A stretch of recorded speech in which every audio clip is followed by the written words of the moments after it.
Όταν φτάσαμε στη Δράμα, προσδοκούσαμε να μην επηρεαστεί η ματιά μας από το χαμηλό φως και τη μονότονη, σχεδόν σκληρή σιωπή της επαρχίας. Οι εικόνες να μην αποτυπώσουν τη μελαγχολία του φθινόπωρου.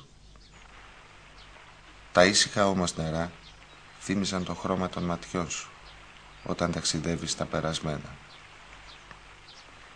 Το τοπίο ανάδευε τη γαλήνη, την τόσο απαραίτητη για να μετρήσεις τα καλά και τα σφάλματά σου. Γιατί η γαλήνη δεν είναι πάντα εφησύχαση. Σκέψεις που μας απασχολούσαν καθώς ρωτούσαμε τους καινούριους φίλους για την περιοχή. Ίσως να ανακαλύπταμε μέσα στο τοπίο τα μυστικά που θα μας έφερναν μια άλλη ηρεμία. Άραγε ήταν η ανάγκη που νιώθαμε ή το τοπίο έξινε παλιές πληγές.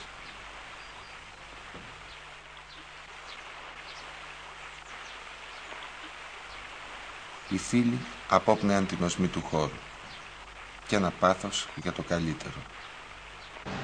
Μίλησαν για τα σύνορα της αρχαίας Δράμας, εκεί, πλάι στη σημερινή Αγία Βαρβάρα, που η πόλη διατηρεί κάτι από το παλιό της χρώμα. Μετά ο θρύλος, για τα θεμέλια μιας εκκλησιάς που βρέθηκαν μέσα στα νερά.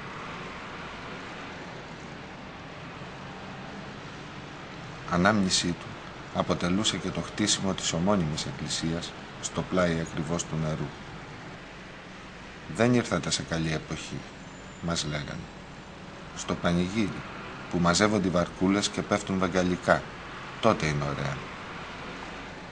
Μα πάλι ξεφεύγαμε για να βρεθούμε στο εσωτερικό των καναλιών, εκεί που η ηρεμία των νερών άλλα βάθη ανίχνευε εντός μας. Τίποτα δεν στάθηκε ικανό να μας αποτρέψει, σαν σε κάτωπτρο όταν κοιτάζεις τη μορφή σου.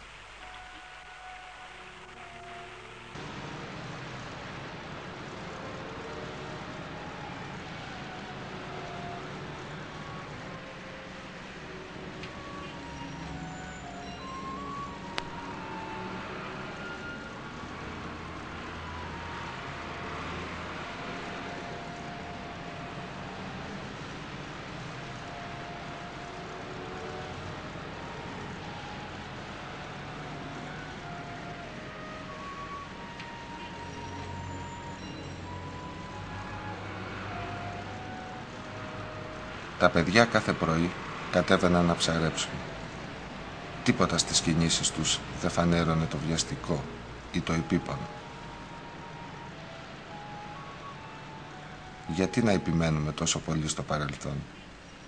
Τι λύσεις προσδοκούσαμε? Οι απαντήσεις στερεότυπες. Αυτό ήταν καπνεργοστάσιο. Και εκείνο το άλλο καπνεργοστάσιο. Πότε σταμάτησαν? Παλιά. Πόσο παλιά? Παλιά. Το 1950. Μπορεί και το 1960. Δεν ξέρω καλά. Και εσύ? Τι εγώ? Τι έκανες τότε? Τι ζητάς τώρα να μάθεις? Δεν καταλαβαίνεις. Αρνιέσαι να δεις αυτή την αδιάφορη, συνεχή ροή του νερού. Οι πράξεις μέσα στο χρόνο. Συχνά σαν αυτοτιμωρία.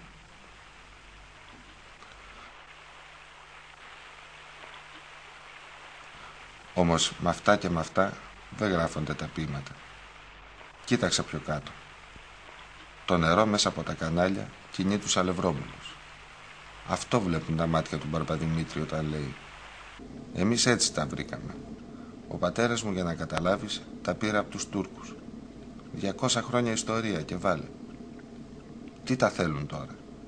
Καλά είναι τα νερά. Κάνουμε τη δουλειά μας.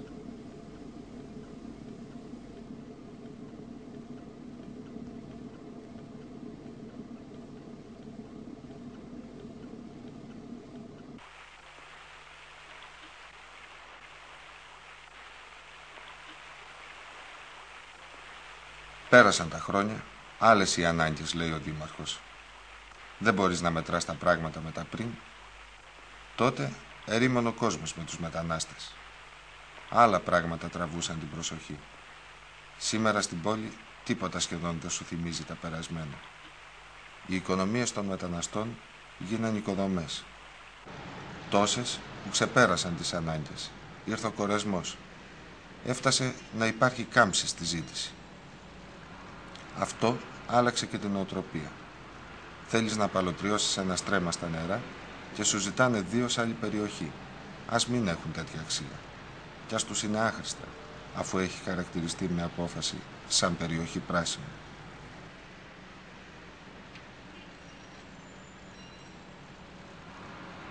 Λίγο παραπέρα, οι άνθρωποι επαναλάμβαναν τις καθημερινές κινήσεις τους. Απλές, απέριτες, συχνά χωρίς τη δοκιμασία της αμφιβολίας. Λέει ο Γιάννης, η ζωή μου θα ήταν διαφορετική αν... Και ταξιδεύει μέσα από λόγια και σχήματα ανεπιβεβαίωτα που τα παίρνεις για πραγματικά. Ίσως γιατί η ανάγκη είναι μεγαλύτερη από την αλήθεια. Τώρα βέβαια, συνεχίζει, δεν έχει και τόση σημασία. Συνήθισα.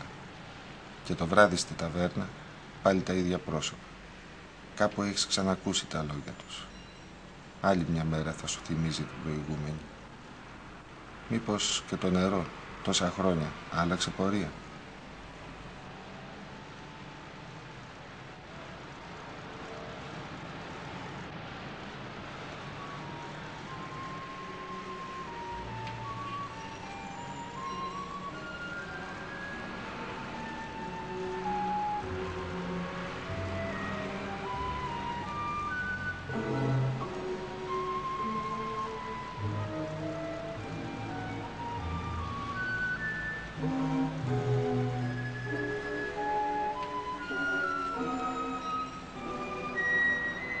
Τόλμησε αυτή την κίνηση.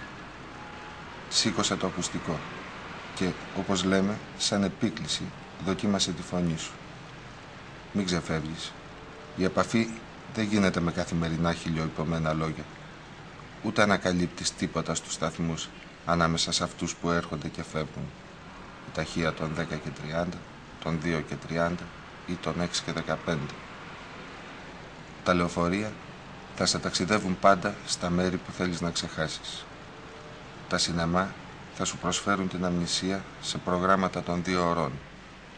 Και οι αντένες επίμονα θα σε καλούν 3:30 το Σάββατο για το ποδόσφαιρο. Έλα στις 3 να πιούμε κανένα καφέ. Σήκωσε το ακουστικό και ομολόγησε τη μοναξιά σου.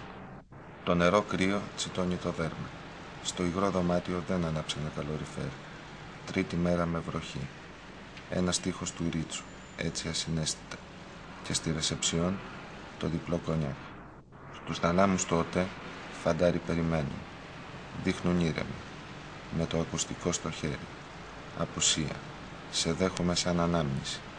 Και εκείνο το ψυχοπονιάρικο του Διονύση για τον Αλέξη. Κάτι σαν μαχαιριά. Ξαναβρισκόμαστε στα νερά. Λέω του Σιράκου. Η κάμερα εδώ. Στο σημείο που μοιάζουν στάσιμα. Μα δεν βλέπεις. Από κάτω υπάρχουν πηγές. Περίεργο σκέφτομαι. Και μηχανικά ξεστομίζω εκείνο το αχ του Γιάννη που κρυβόταν πίσω από τη μισοτελειωμένη φράση ενώ στην Αθήνα. Τα παιδιά του συνεργείου δουλεύουν. Δείχνουν να μην καταλαβαίνουν. Ίσως να μην ακούνε. Ενώ στην Αθήνα οι μικρές φωνές σαν τις πηγές πνίγοντας τα στενά τσιμεντένια δωμάτια, στα καφενεία, στα σφαιριστήρια, στα βολαγραφεία και τα μικρομάγαζα. Κι εγώ σου μιλάω για άλλες φωνές. Αυτές που ενώνονται στους δρόμους και τις πλατείες. Περήφανες φωνές και ρωμαλαίες. Πλατεία Συντάγματος Σάββατο βράδυ με βροχή. Αποχαιρετισμός εγκάρδιος. Θα σε δω μεθαύριο. Γιατί όχι αύριο. Στα μάτια της μια ελπίδα, ίσως και μόνιμη. Αυτές τις φωνές ζητάω να ακούσεις. Γυρίζω στους δρόμους της Δράμας. Βράδυ και το συνεργείο δεν δουλεύει. Έτσι δεν θα μπορέσεις να δεις αυτό που θέλω να σου πω. Εδώ, ώρα 10, τίποτα. Τα βήματα μου τρυπούν τα τύμπανα. Πού πηγαίνω? Και εδώ τίποτα. Εκτός από το φαντάρο που κατηφόριζε από μακριά. Και εδώ ένα ζευγάρι προπορεύεται τρώγοντας πασατέμπο. Τα τακούνια και ο ήχος των σπόρων ανάμεσα στα δόντια. Πιο κάτω σιωπή. Φως χλωμό από τους λαμπτήρες και πίσω από τα παράθυρα σκοτάδι. Ένα πνίξιμο σαν κραυγή. Άνθρωποι! Στο δωμάτιο ξανανοίγω το βιβλίο. Και πράγματι πια, τίποτα δεν φοβόταν. Όρθιος και γερμένος, σαν να είχε κιόλας φτάσει στο ύψος από το οποίο παρατηρούσε τον κόσμο κάτω από τα πόδια του, σκέφτηκε. Όμως αυτοί οι άνθρωποι πια δεν υπάρχουν, γιατί πέτυχα να τους ξεφύγω για πάντα.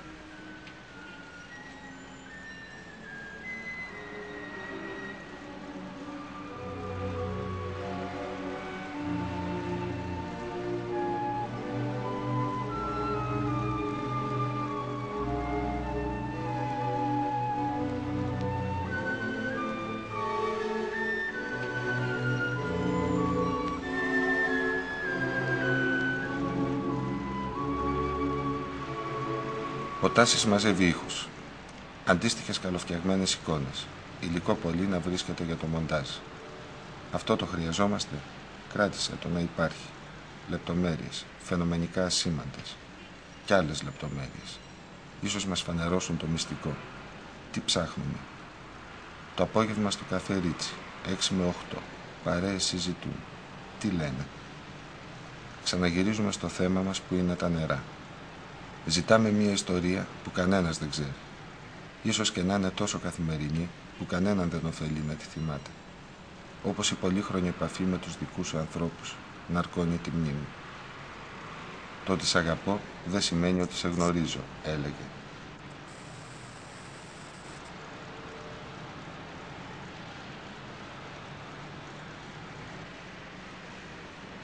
Από τη γέφυρα η ζωή συνεχίζονταν. Κάποιοι υποχρεωτικά περνάνε πιο συχνά από εδώ, με τη συνήθεια της επανάληψης, χωρίς πολλές φορές να αισθάνονται την ύπαρξη των νερών. Αυτονόητο, όπως μου είπες. Γιατί όμως επιστρέφεις στη μοναξιά του δάσους? Είμαι βουνίσιος, όπως και οι προγονείς μου. Γι' αυτό με αποκαλείς βαρύ.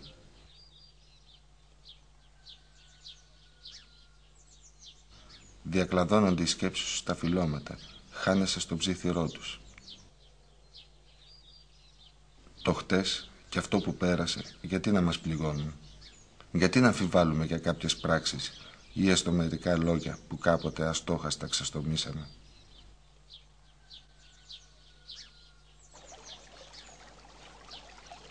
Είμαι βουνίσιος, επιμένεις, και αυτά τα νερά εμένα δεν μου κάνουν εντύπωση. Έχω δει και καλύτερα σαν ήμουνα μικρός. Τότε για ποιον και γιατί μια τέτοια ιστορία? Άκουσε, φίλε μου, τι είναι η Δράμα? Τίποτα. Μια επαρχιακή πόλη είναι. Και αυτά τα νερά μπορούσαν να είναι το καμάρι της. Να γίνουν συντριβάνια, να γίνουν ρεστοράν, καφετερίες, να τονωθεί ο τουρισμός. Τι παραπάνω έχουν άλλες και άλλες πόλεις? Συνέχεια ακούς, πάμε να δούμε εκείνο ή εκείνο. Καταλήγουμε λοιπόν. Τα βλέπω αύριο μπροστά μου. Φανταχτερά, βουερά, στυλπνά. Κι εμείς, καθισμένοι αντικριστά σε ένα τραπέζι, ανάμεσα σε γκαρσόνια που θα περιφέρουν τους δίσκους, ανάμεσα σε παιδιά και τουρίστες, θα προσπαθούμε να απομονωθούμε από φωνές και θορύβους. Να στρέψουμε το βλέμμα στα νερά. Πώς θα είμαστε τότε? Τίνος θα μοιάζουν τα παιδιά μας?